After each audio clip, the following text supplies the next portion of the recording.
Alors, bonjour tout le monde, Mireille Massé de Transformation, spécialisée en yoga pour les sportifs. Alors, vous m'avez écouté à la conférence, peut-être vous venez juste de m'entendre, ou vous vous rappelez maintenant que j'ai parlé d'une meilleure récupération avec le yoga pour devenir un meilleur sportif. Et vous dites, je vais aller écouter la capsule gratuite que Mireille m'a offerte pendant sa conférence. Alors, voici une courte séquence, mais vraiment plus récupération, alors que vous ayez fait un 5 ou un marathon, ou même plus. Alors, une petite séquence un peu plus relaxe pour vous aider à récupérer et à revenir rapidement à la course dans les prochaines semaines. On va commencer debout et on va placer les pieds largeur du bassin. Alors déjà, vous pouvez percevoir, est-ce que la course a endommagé un peu mon corps? Est-ce que vous avez des tensions ou des douleurs? Soyez attentifs à tous les signes et assurez-vous de ne pas amplifier certaines douleurs pendant les mouvements que je vais vous présenter. Alors, pieds largeur du bassin, on va pousser les fesses derrière et aller placer les mains devant. Fléchissez les genoux au besoin. Et laissez tomber la tête. Et là, vous fléchissez un genou après l'autre pour venir étirer, entre autres, les mollets. Alors, si vous avez tendance à avoir des mollets très tendus, alors c'est un bon moyen de commencer à délier vos muscles. On revient placer les mains en appui et déposer les genoux derrière. Alors, ce qu'on veut faire ici, on place les mains largeur des épaules, directement sous les épaules et les genoux sous les hanches. On va pousser les fesses derrière et placer les gros orteils ensemble dans la pose de l'enfant. Alors, si vous ouvrez les genoux, assurez-vous d'être confortable. Vous pouvez déposer le front sur un bloc ou sur une sangle. Et ici, on vient dégager les muscles dans le bas du dos. Alors, toujours gagnant après une course, de venir déposer le corps sur le sol. Et on maintient ici pour quelques respirations. Alors, en yoga, on calcule toujours en respiration et non en temps. En fait, vous pourriez rester ici pendant plusieurs minutes. Pour beaucoup, ça soulage grandement, entre autres, comme je disais, le bas du dos. Si vous avez mal dans les épaules, vous pourriez ramener les bras de chaque côté. Alors, on est vraiment dans la partie souplesse. Alors, vous vous rappelez, j'ai parlé pendant la conférence de travailler la souplesse. Après une course, on veut essentiellement ramener le corps dans un moment de détente. Alors, on vient un peu plus travailler en souplesse.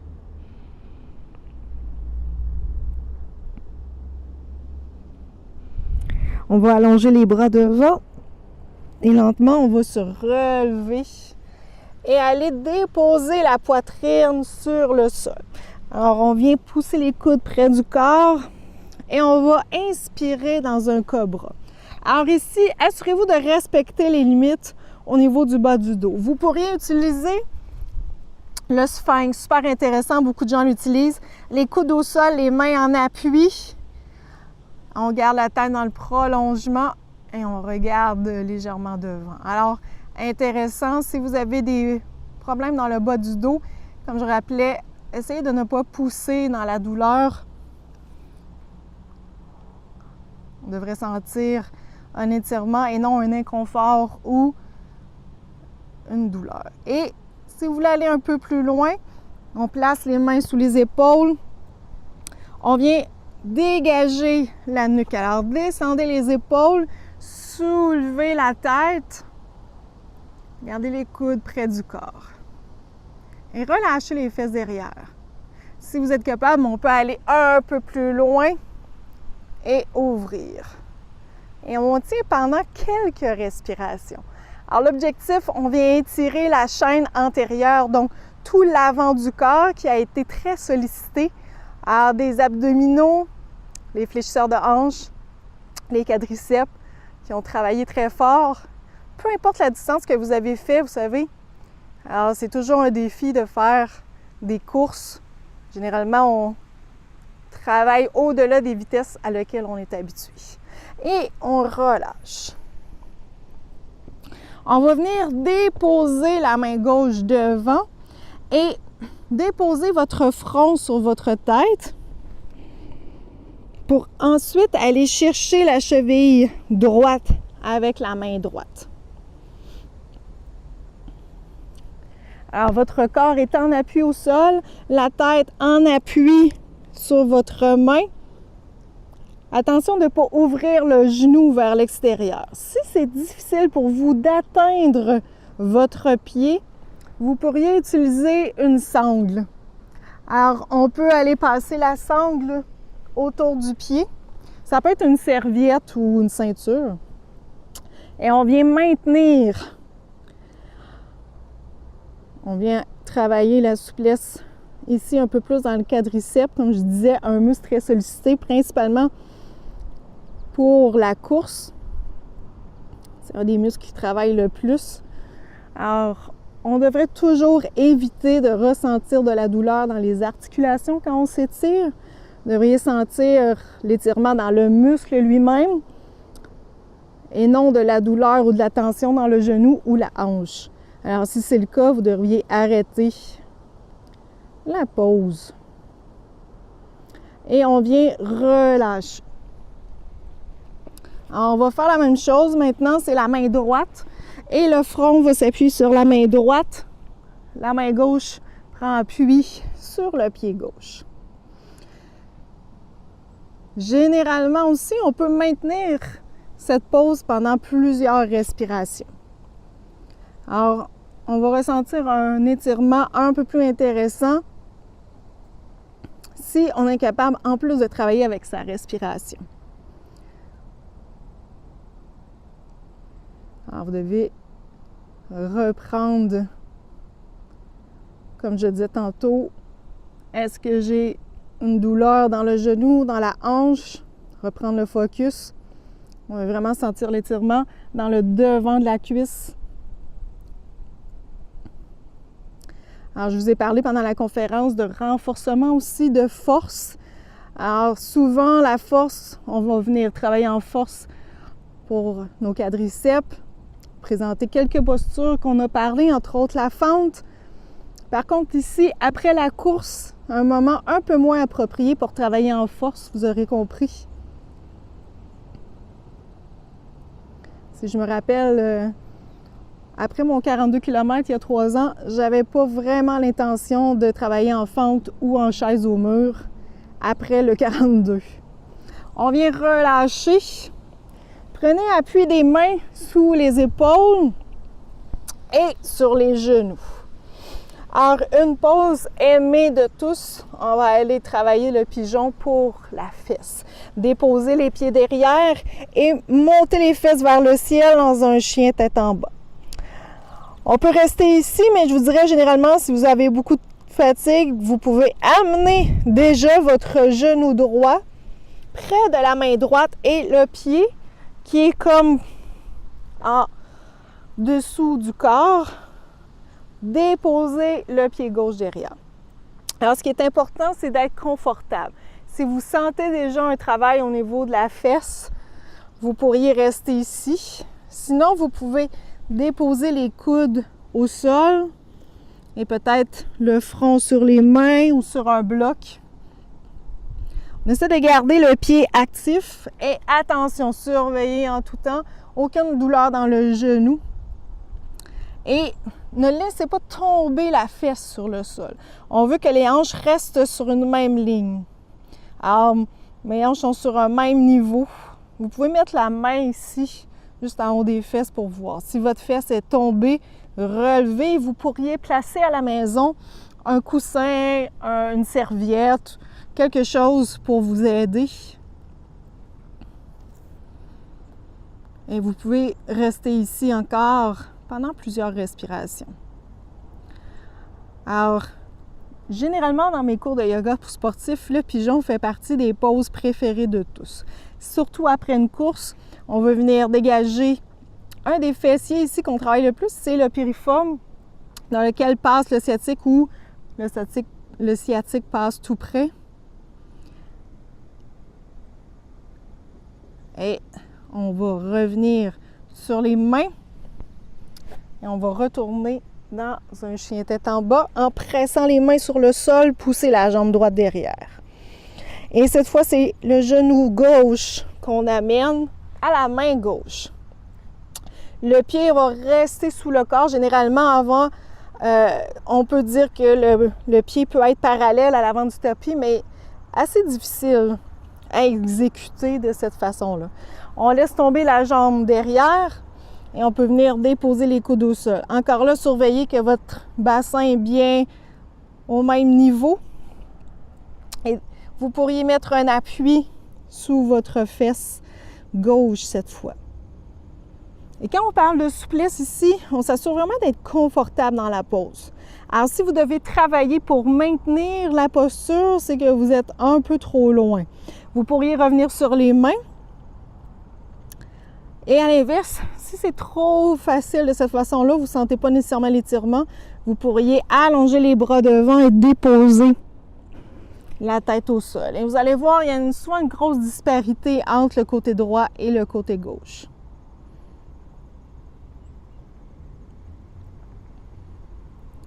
Et ce qui est super intéressant de travailler au sol, c'est qu'on vient vraiment relaxer le corps. Alors, après une course, on a souvent beaucoup d'adrénaline. On peut essayer de calmer un peu le stress relié à la course en faisant ces quelques postures. Alors, un moment de détente super intéressant. On revient sur les mains. On bascule et on vient s'asseoir. Alors, ce que je veux, c'est maintenant venir travailler la chaîne antérieure. Donc, tout ce qui est derrière, le mollet. Attention, si vous avez des tendons d'Achille sensibles, de ne pas aller trop loin, entre autres dans les flexions. Et on va aussi travailler l'ischio-jambier. Avec la sangle, une serviette ou une corde, vous pouvez travailler au sol. Assurez-vous d'avoir les fesses bien ancrées, le dos droit, la tête dans le prolongement et qui tire vers le haut. Et vous descendez les mains vers les pieds. Alors, l'objectif ultime, c'est pas de toucher ses pieds, c'est vraiment d'être confortable et de sentir l'étirement dans les mollets. Si vous activez les pieds, c'est-à-dire si vous pointez les pieds vers les tibias, vous allez le sentir encore plus. Et on maintient ici pour quelques respirations. Évitez d'avoir le dos rond. Alors, encore là, on en a parlé pendant la conférence. La posture, c'est super important pendant la course, d'avoir un bon maintien au niveau du tronc. Si vous vous étirez toujours avec une posture déficiente, votre corps va enregistrer cette posture-là et vous allez répéter ce type de mouvement par la suite, sans vous en rendre compte souvent. Et essayez de dégager. Souvent, les gens ont beaucoup de tension au niveau du cou après avoir couru parce qu'on a tendance, quand on est fatigué, à relever les épaules. Alors, dégagez la cage thoracique, descendez. Comme je dis toujours, les épaules sont en chicane avec les oreilles. On relâche et on va basculer sur le dos. Alors, prenez appui derrière la cuisse pour basculer sur le dos et ramenez les genoux sur la poitrine. Et ici, on va venir gentiment basculer les genoux de gauche à droite, ce qui va masser le bas du dos. Alors ça, c'est vraiment intéressant.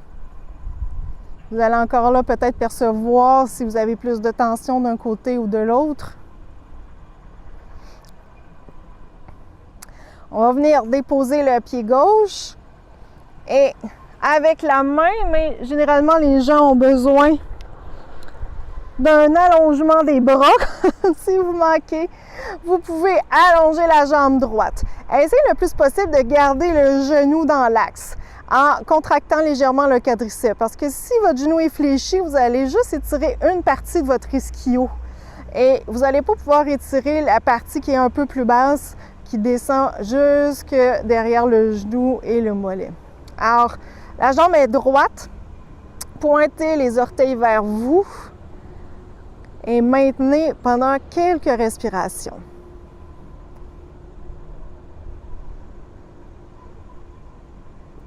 Alors, autre chose que j'ai pas eu le temps de discuter ou de faire aujourd'hui avec vous, qu'on a parlé pendant la conférence, c'est de travailler l'équilibre.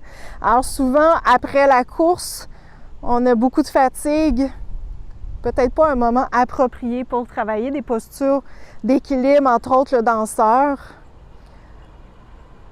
Alors, vous pourrez aller voir sur mes capsules YouTube ou sur ma page Facebook, j'ai justement une capsule de 5 minutes sur comment exécuter le danseur. Mais je vous dirais qu'aujourd'hui, surtout si vous êtes à l'écoute juste après votre course, peut-être un peu moins approprié de pratiquer ce type de posture. Alors, on soutient la jambe et on peut légèrement basculer la jambe vers l'extérieur en gardant les hanches et les fesses au sol.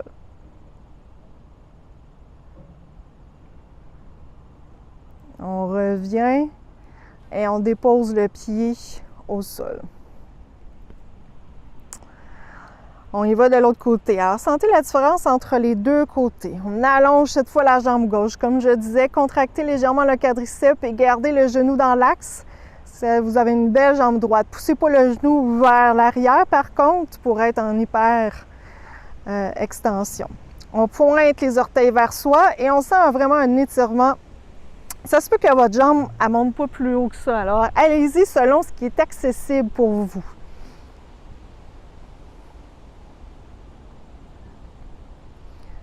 Alors, c'est vraiment de se sentir à l'aise, comme je disais tout à l'heure, de ne pas avoir de douleur ou de tension dans les articulations. Alors, assurez-vous de ne pas avoir de douleur derrière le genou ou dans le talon. Si vous avez beaucoup de tension au niveau des mollets, des chevilles et des pieds, vous pourriez utiliser les rouleaux, les balles automassantes ou votre chum ou votre blonde pour vous masser les pieds, les chevilles, les mollets. Alors, ça va vous permettre encore là d'avoir une meilleure récupération. Et on redépose le pied au sol. On vient placer les bras en croix de chaque côté et placer les pieds vraiment larges. Alors, mes pieds sont largeur du tapis. On laisse tomber les genoux. Alors, les genoux sont décalés. On laisse tomber les genoux à gauche et la tête à droite. Et on va sentir l'étirement ici dans le quadriceps jusque dans la hanche. Alors, j'aime beaucoup ce mouvement-là. Alors, vous pourriez placer quelque chose en appui sous votre genou gauche. Si vous êtes inconfortable, vous pouvez ramener les genoux un peu aussi.